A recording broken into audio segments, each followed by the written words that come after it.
যখন এক দেশের রাজধানীতে রাতভর বিস্ফোরণ, অন্য দেশের বন্দর শহরে ধোঁয়ার কুণ্ডলী, তখন সেটা আর কেবল সামরিক সংঘাত নয়, বরং এক গভীর কৌশলগত যুদ্ধের সূচনা। ইরান ও ইসরায়েলের চলমান যুদ্ধ অষ্টম দিনে পা দিয়েছে, আর এই যুদ্ধে এবার টার্গেট শুধু সেনাঘাঁটি নয়, টার্গেট হচ্ছে প্রযুক্তি, শিল্প, বেসামরিক প্রতিষ্ঠান, এমনকি আন্তর্জাতিক শিপিংও। ইরান সরাসরি ক্ষেপণাস্ত্র ছুড়েছে ইসরায়েলের বন্দর শহর হাইফায়। হাইফা ইসরায়েলি নৌবাহিনীর প্রধান ঘাঁটি, যেখানে সাবমেরিন ও কারভেট জাহাজ মোতায়েন থাকে। শহরের মেয়র ইয়োনা ইয়াহাফ নিশ্চিত করেছেন, দুটি স্ট্র্যাটেজিক পয়েন্টে ইরানি ক্ষেপণাস্ত্র আঘাত হানে। বিশ্লেষকদের মতে এটি শুধু প্রতিশোধ নয়, বরং ইসরায়েলের সামুদ্রিক সক্ষমতার আঘাত হানার সচেতন প্রচেষ্টা। হাইফাই হামলার পর আন্তর্জাতিক শিপিং কোম্পানি মার্কস তাদের সমস্ত কার্যক্রম স্থগিত করেছে এই বন্দরে।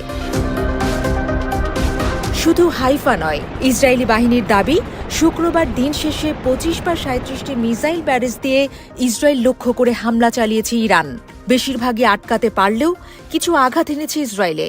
এর আগে শুক্রবার ভোরে বীরশেবায় মাইক্রোসফটের অফিসের সামনে এক ইরানি ক্ষেপণাস্ত্র বিস্ফোরিত হয়। আইআরজিসি দাবি করেছে মাইক্রোসফট ছিল টার্গেট, কারণ এটি ইসরায়েলি গোয়েন্দা ও সাইবার হামলার অংশীদার। এই অভিযোগ একদিকে সাইবার যুদ্ধকে বৈধ যুদ্ধে পরিণত করার প্রচেষ্টা, অন্যদিকে পশ্চিমা প্রযুক্তি প্রতিষ্ঠানে ইরানের আস্থা সংকটের ইঙ্গিত।